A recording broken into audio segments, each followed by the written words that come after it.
Putin's disgraceful Victory Day parade featured exactly one World War II-era tank, drawing attention to Russia's heavy military losses. To emphasize the Russian army's losses during its 14-month war in Ukraine, Russian President Vladimir Putin led a relatively scaled-back May 9 Victory Day parade in Moscow's Red Square on Tuesday. Putin frequently uses celebrations of Victory Day, the anniversary of the Soviet Union's victory over Nazi Germany, to parade the country's military prowess. However, this year's parade only featured a single tank, a World War II-era T-34. This year's Victory Day parade in Red Square featured fewer than 10,000 troops, most of whom were cadets and students at military universities, and no tanks at all, as reported by Forbes. In contrast, thousands of Russian soldiers and hundreds of military vehicles are expected to participate in the parade this year. Russia's mounting losses in its war in Ukraine are highlighted by the absence of tanks and troops and by the cancellation of dozens of Victory Day parades in other cities. It was estimated on Tuesday that Russia had lost a total of 195,620 troops in Ukraine.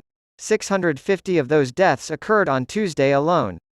According to estimates published by the Ukrainian Ministry of Defense, Moscow has also lost an estimated 5,969 military vehicles and fuel tanks, in addition to 3,734 tanks, 7,257 armored personnel vehicles, 3,031 artillery systems, and 2,618 unmanned aerial vehicles.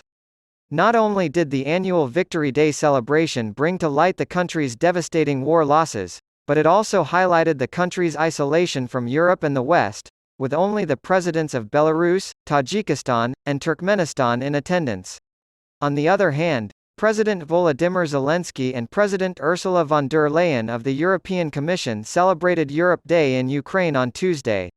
Von der Leyen's announcement that the European Union will soon impose an 11th package of sanctions on Moscow, with provisions aimed at preventing sanctions evasion and prohibiting the presence of shadow entities in Russia, served to further isolate Russia within the EU.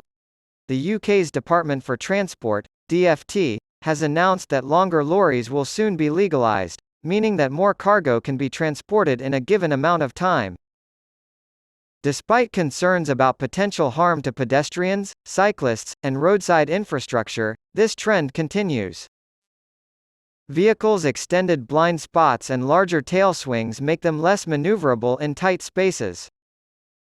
On Wednesday, legislation will be laid before Parliament to allow the use of lorry trailers up to 61 feet, 18.55 meters, in length, some 6 feet 9 inches, 2.05 meters, longer than the current standard size, beginning on May 31.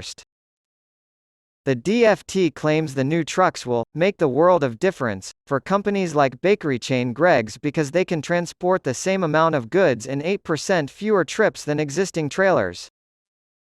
One standard-sized trailer will be removed from the road for every 12 trips, and the policy is expected to generate £1.4 billion in economic benefits. The Department for Transport, DfT, claims that longer lorries can be legally driven after an 11-year trial. The department's study found that compared to regular trucks, these were involved in around 61% fewer personal injury collisions.